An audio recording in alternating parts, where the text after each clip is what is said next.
Hey folks, Chuck Holton here. Thank you for watching The Hot Zone. Listen, homelessness is a huge problem in America today. And there's over 500,000 homeless people at any given time, and millions of people experience homelessness at some point in the year. Now, about 7% of America's homeless are veterans. And that's something that the VA needs to do a better job of addressing. But that also is part of what leads to the spike in suicides among veterans. And so the further west you go in America, the more homeless you find. As a matter of fact, California has about 30% of all the homeless people in the entire country. And I just came from Las Vegas. That's also a place where you find a lot of people who are homeless because not a lot of winter there. And I've got a chance to talk to a group of people who is trying to do something about the problem with our veterans. And they're reaching out to veterans in a really unique way. And I think you're going to like to meet these people. So take a listen. Well, you've probably heard about the problem of all the veteran suicides in America today. And here in Las Vegas, it's as bad as ever because of all of the veteran homeless that are around here. But this company is doing something pretty unique to try to give these veterans something not just meaningful to do, but fun as well. Go for a ride.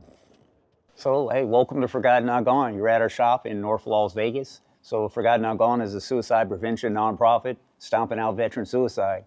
Founded in 2013. We're just entering our 11th year of service in Las Vegas, suicide prevention. What is your story? How did you get into this? Well, my story, it came from, I actually wanted to take my own life personally. And so, these were the actually solutions that I found to be able to move forward was these recumbent trikes that we offer here at Forgotten Not Gone. So I went to the War-Related Illness Center 2011, the VA in Palo Alto. Mm-hmm. And through that experience, after the week of, in the hospital, they had recommended a recumbent trike.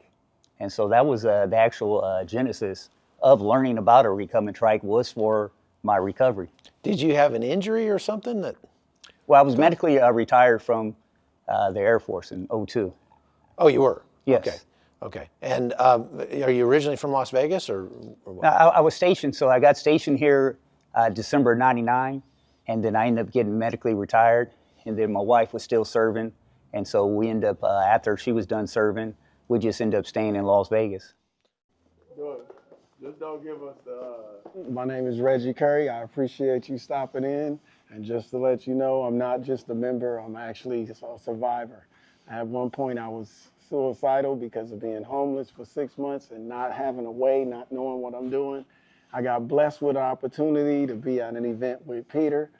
Not knowing who he was, I just jumped in, started working out with him, supporting what he was doing. And that was June 16th, 2016. And I've been with him ever since. And it saved my life. So I hope that other veterans can see the value in what these vehicles that they provide could do for them. Now, I've used a recumbent bike before, but never one that looked like this.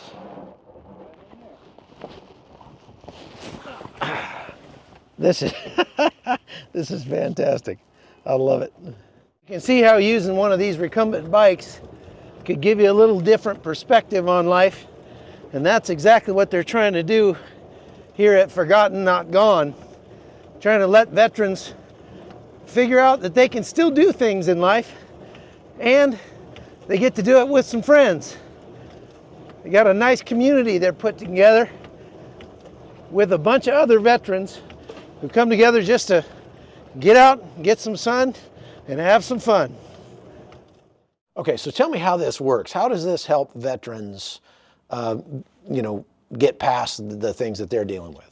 Well, peer support, being around like-minded people that have already lived your story.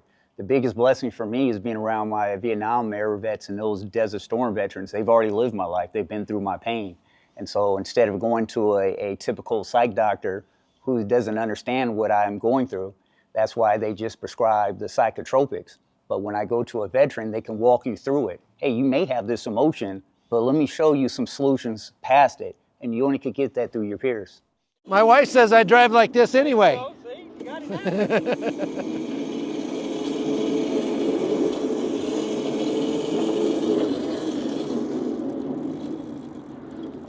This is Holton driving practice. Woo! There's a pretty big homeless problem in Las Vegas, right? And specifically, there's a lot of veterans that are homeless here. Tell me about that. Well, it's the good weather. So, that's part of the problem, just like Los Angeles.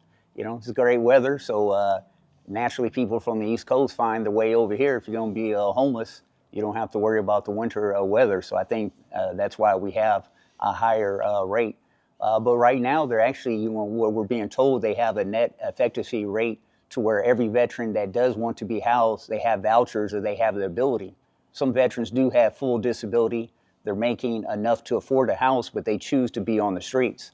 And so there's different types of veterans that are on the streets. But it's really out of our realm. So that's why we really focus on prevention, because I'm tired of hearing what happens when we don't do the right things.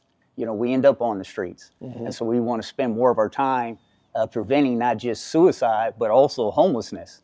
But most of the times when we're talking about veteran issues, it's always going to veteran homelessness. Well, veteran homelessness can be prevented if we have a supportive environment. Like, for instance, around over here, we are veterans employing other veterans. This is a community, and that's what it's all about.